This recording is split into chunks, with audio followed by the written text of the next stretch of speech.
Welcome to a special edition of Fired Up. I'm your host for the show, Bob Irwin. My guest today is attorney and gun attorney specialist Don Green. We are in the midst of an unprecedented swipe at gun rights from the federal level and the state level. We're going to address some of those issues. They are really important to Nevada voters.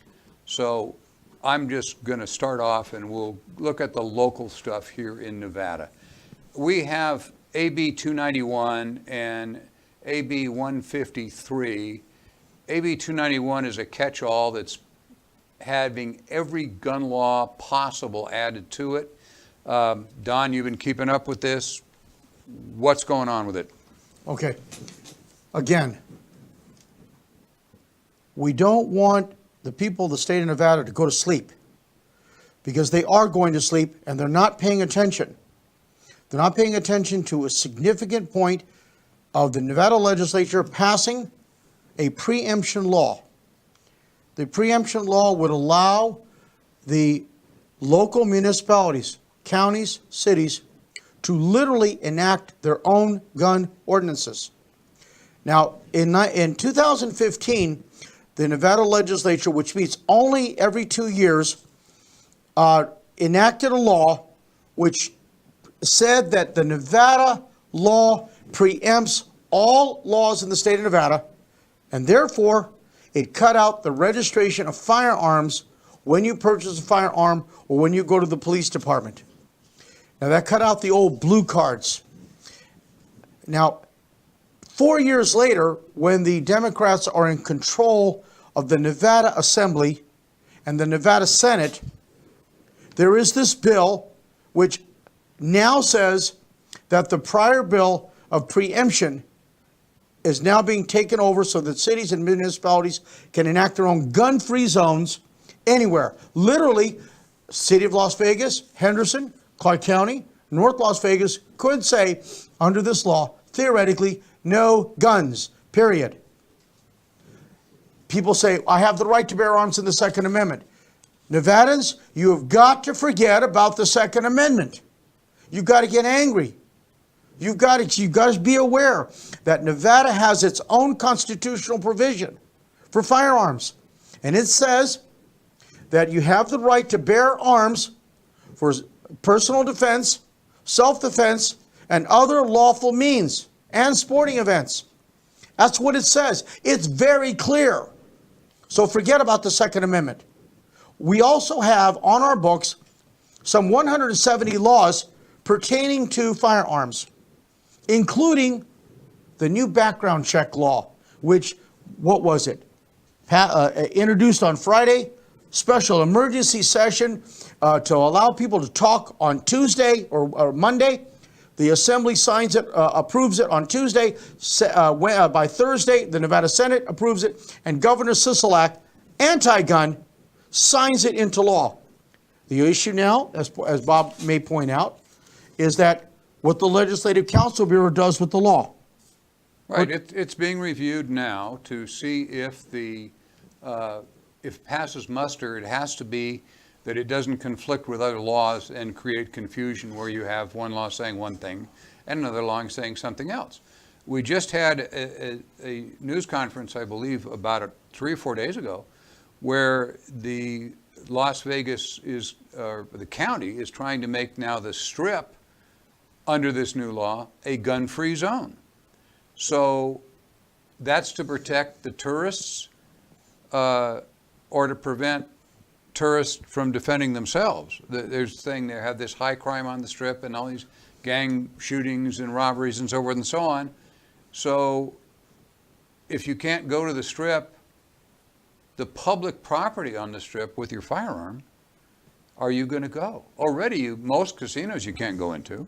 Right. Because it's private property. They have a right to do that. And normally I see the sign that says no guns allowed. And to me, it says shop somewhere else because I don't intend to be a victim.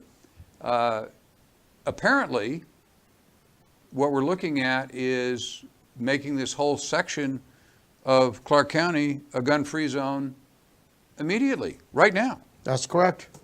Theoretically, under this law, the second that the law becomes the law, they could meet in the middle of the night as long as there's proper notice. They could have a special session of the Clark County Commission or the City Council.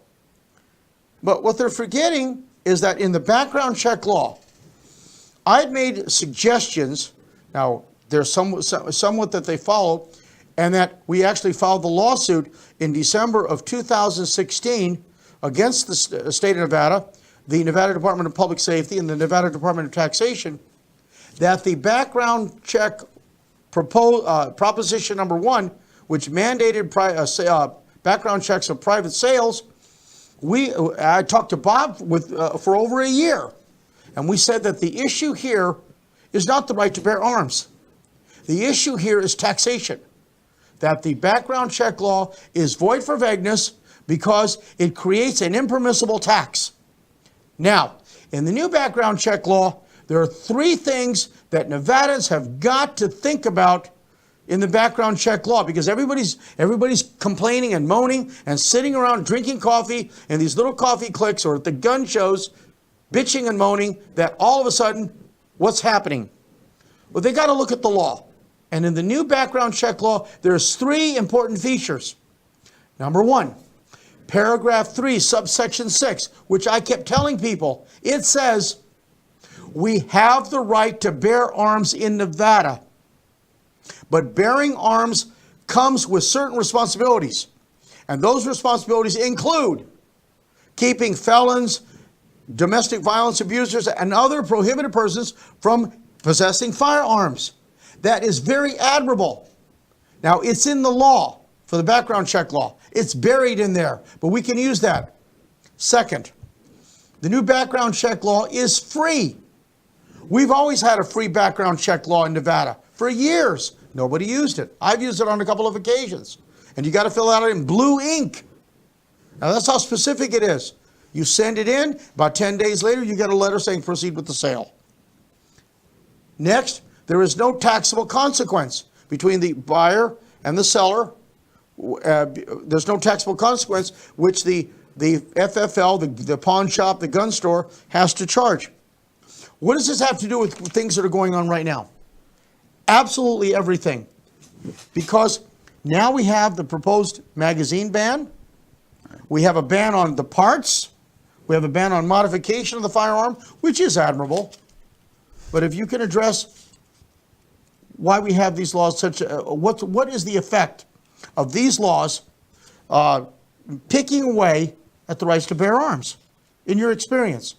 It's going to be a cluster, for the lack of a better explanation. What they're adding will severely restrict, and we're looking at now a fee charge for the background check by the city or county.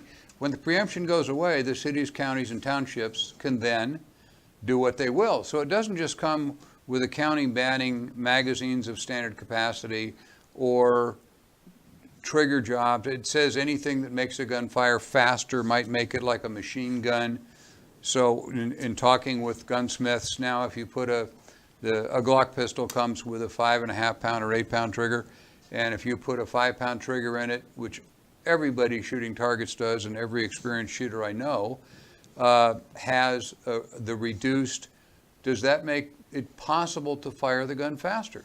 Of course. So it's covered in the law.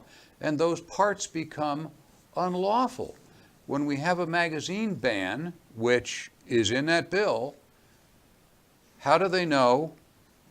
It says they can keep prior magazines. That's how it started in California until they changed their mind. And now, of course, prior magazines are contraband in some states. Yes. We just had that in New Jersey, where they're actually going around and picking them up now, here and there. You have to have an inventory of the magazines. And if your magazine is not on inventory, and then they go recheck because they have some reasonable suspicion that you might be hoarding an extra magazine, you have to produce the magazines, which means the magazines have to be marked, coded, something, so they have a starting inventory of your magazines and your guns and the serial numbers and You're looking at a bureaucratic nightmare, which it becomes almost impossible for any honest gun owner to not violate the law. That's the problem. Exactly. And to bring what you're saying to bear on why it's important to the people of the state of Nevada is that magazine ban. The week of May 1st, 2019, just within the past 10 days, the citizens and with the assistance of the National Rifle Association filed a lawsuit against the city of Pittsburgh.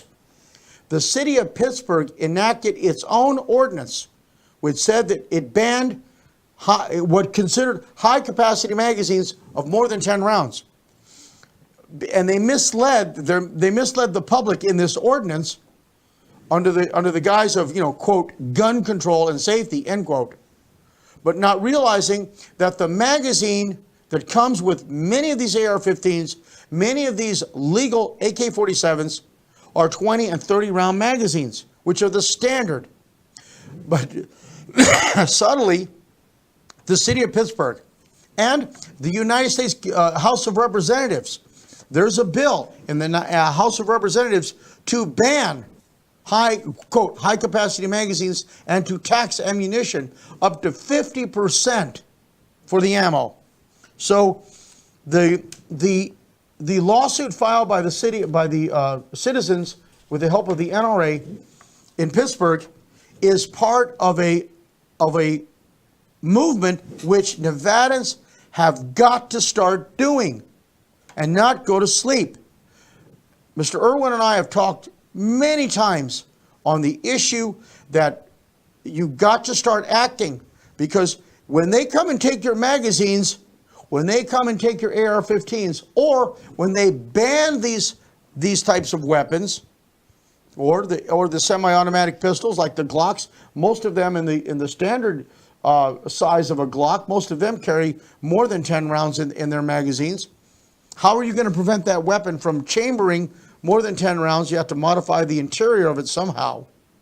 But the point is that the right people have to file the suit. They have to have that injury. And out on June 1st, when everything happens, you're going to have a lot of people who have an injury because you may be a felon. You may be subject to criminal charges and misdemeanor. And that's why you've got laws in Nevada, over 50 laws were sailed through on April 24th, April 26th, 2019. A lot of people didn't see it. And that's the one, even from the gun storage law, Assembly Bill 153, Assembly Bill 291. And in the same time, in this whole package of bills, you've got, changing the misdemeanors for traffic offenses to civil infractions. You've got a bill which says that once you're released from prison, you can vote.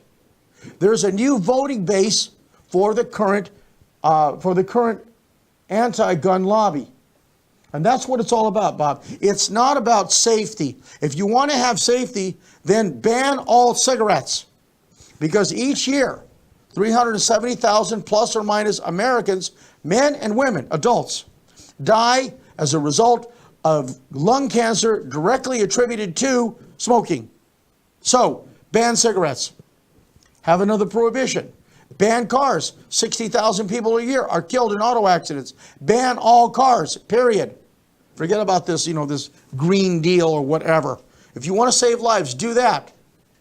But they're attacking, Bob, a significant point in the Nevada Constitution, which says that we have the right to bear arms. And now the background check law echoes that. We have the right to bear arms. How can they pass these bills against a constitutional provision? And I believe that that's why preemption fails, because the Nevada Constitution says this specifically on firearms. Unfortunately, we have on the federal level, of course, bills in Congress to allow that. They're going through, if you've looked at the information from Cory Booker or Kamala Harris, two candidates, they've come out flat and said that they intend to outlaw all firearms and basically pick them up. Obviously, that type of rhetoric is, it just shows you where their head is. It's not going to happen. The law enforcement officers throughout the United States are not going to go to law-abiding citizens and pick up their firearms. It just ain't going to happen. But when I talk to police officers, which I do frequently, that is not going to happen. The police are not coming to your door to take away guns that are legally owned by citizens who are not committing crimes. Of course, those guns will now become illegally owned under the law. So there we are. I mean, it's on the news every night what these bills propose, and they're being financed by big anti-gun people. Exactly. Bloomberg and so forth, and moms against guns and moms against whatever. Nobody sympathizes more than gun owners with those who have lost children in school shootings. But we're blaming the gun instead of the person pulling the trigger. There has never been a case I have found in my 40 years of looking at cases, thousands of them, where the gun actually jumped up and shot somebody. Somebody has to point the gun in the wrong direction, load it, and press the trigger, or accidentally press the trigger. They really don't shoot by themselves. So when you say guns are the problem, guns are no more the problem than cars are when you have a drunk driver. It's the person in control. Right. But they are going to use this theory that guns are killing people, and that is a flat-out lie. And Bob, you mentioned a moment ago that the federal government and the House of Representatives is House Resolution 1112. That is the universal background check law. Now, the universal background check law in the federal system, forget about Nevada, the federal system would prevent law-abiding citizens from transferring or selling their firearms on a daily basis. It would even prohibit loaning a firearm to a friend at a gun range. Now, if you have a Class 3 weapon, a fully automatic machine gun, or a silenced weapon, a silencer, yes, the federal law prevents you from even loaning that or letting somebody else shoot that weapon. That's admirable. But we're talking about the regular firearms. And notice what they're doing. It's almost as if we are from George Orwell's 1984. They are changing the language. They're changing the language of high-capacity magazines. Now, that's where we're investigating right now. We're investigating right now, Bob. We're following the money. And by that is, who is manufacturing 10-round magazines for AR-15s? Who is manufacturing 10-round magazines for AK-47s and FALs? Who is manufacturing these magazines, and who's behind it with the money? And I'll bet you $1 to a donut that once we find out who's behind it with the money, you're going to be very surprised at what possible legislators and possible anti-gun people are behind that. Now, the reason I know this is that, for instance, there is an excellent shotgun out there which looks like an AR-15 type shotgun. And it has a standard like a 5-round magazine. You can now buy a 9-round magazine. Now, not 8, not 7, not 10, not 11. 9 rounds. Now, this company is very smart in making the magazine 9 rounds. But why 9? Why not 10? So that they know what's coming. Exactly. And we're following the money. And you follow the money, you'll find out who's behind the 10 rounds. Because the way that they're justifying is, well, do you really need more than 10 rounds to kill someone or to defend yourself? Answer is yes, because you address the threat. And the way things are happening nowadays, Bob, you don't know where that threat, how much of a threat there is. The guy in your house, is he coming to you? Is he on meth? Is he on PCP? Is he on any kind of other drugs? How many times have we seen that, Bob, where the guy gets shot, the perpetrator gets shot and still comes after you. It's not like in the movies. Agreed? Agreed. It happens all the time. And the magic of this bill, of course, is that the bad guys, the criminals, the robbers, the street thugs, the people who are doing home invasions for a living, are going to throw away or disable their, quote, high-capacity magazines. They're already criminals. Criminals, by definition, are criminals because they don't obey the law. Besides making a whole lot of private citizens who are not criminals, criminals by changing the rules after you purchase the gun, after you purchase the magazine, the effect it'll have on crime is reducing the ability of honest citizens to defend themselves.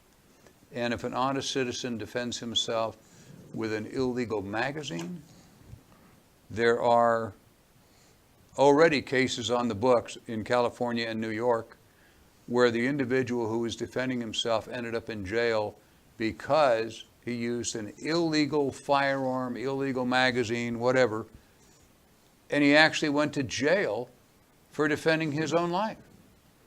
I know that sounds ridiculous, but that is really happening.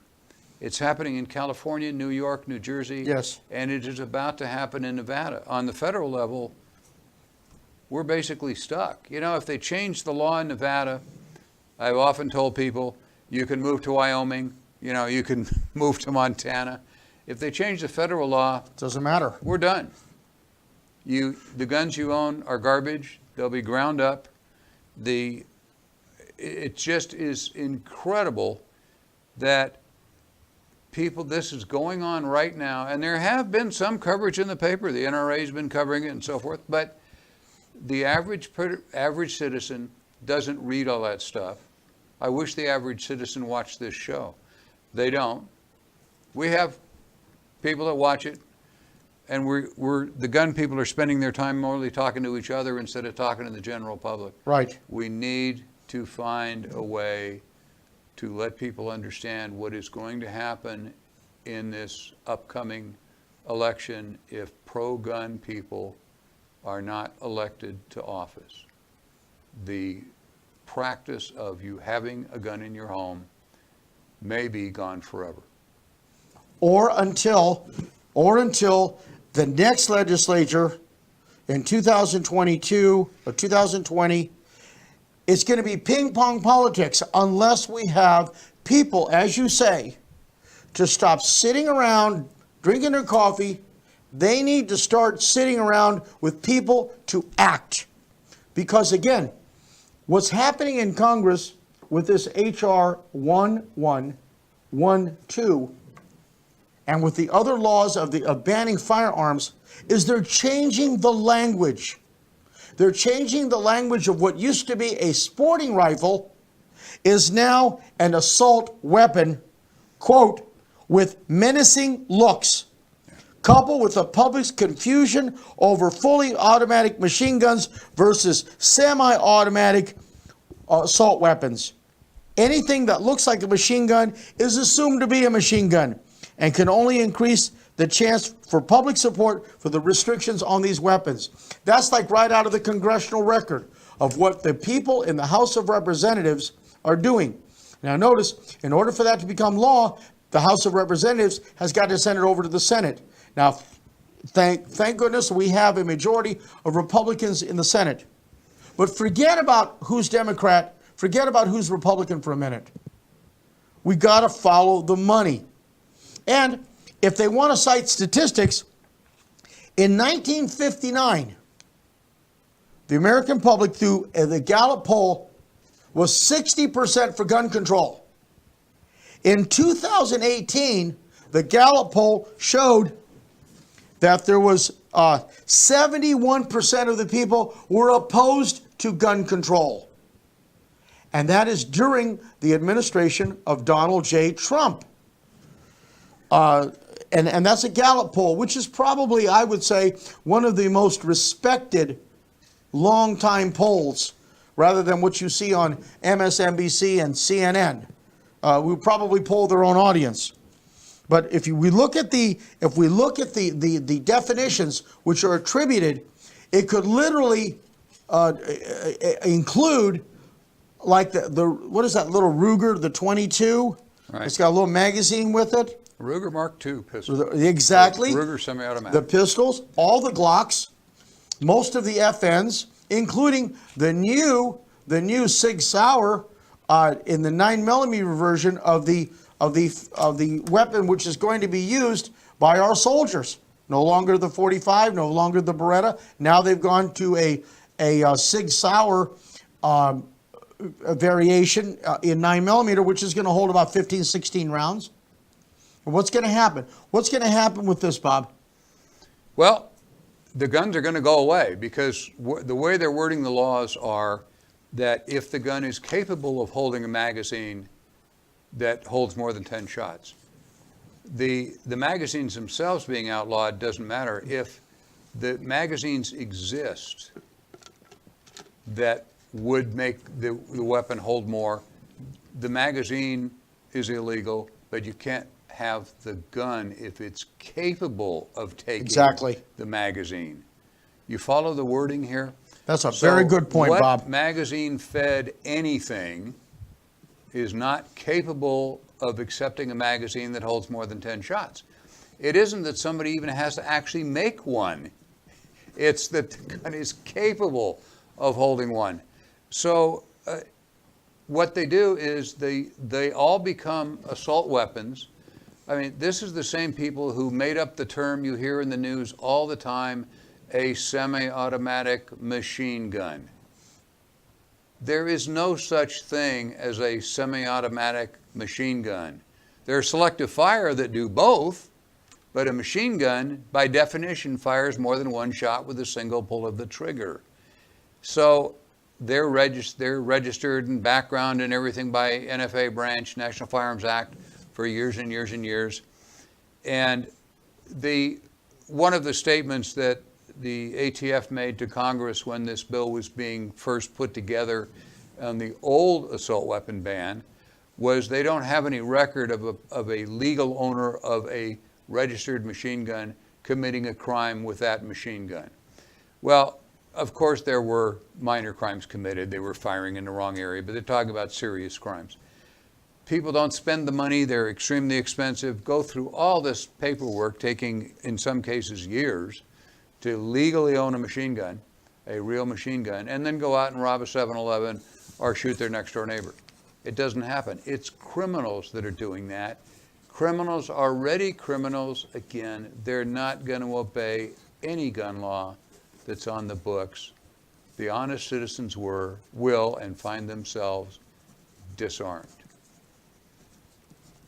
Any last comments? Exactly. We're just about out of time. Yeah, and Bob, for your viewers and your listeners, this special broadcast was thought about with the production crew and with the input of myself and Mr. Irwin. Not so that we could get our faces on TV, but to alert the citizens of Nevada. And I use the word citizen because in a case in 2012, the Nevada Supreme Court interpreted the Constitution of the state of Nevada for citizen to be a person who's not a felon and who is not otherwise authorized to possess a firearm. And in that 2012 case, the Nevada Supreme Court very clearly stated that the use of a musket with the gunpowder was still a firearm, and only citizens could possess the firearm. And that's critical, because the issue here is not gun control. The issue is power. Who has it and who can wield it? And there was a very famous German philosopher in the early 1800s who said, in my last comments, that power corrupts, but absolute power corrupts absolutely. Every time. We'll be back next week with a regular show. We put out a new show every Thursday evening around 5 o'clock on our website, firedupwithboberwin.com. And we look forward to hearing from you. Thank you so much for watching. Please share this episode with all your friends who own a gun or think they would like to buy a gun someday that are never going to get the chance if this goes through. Thanks for watching Fired Up. Don, thank you once Thank you, again Bob. for being here. Thank you. And we'll see you next week.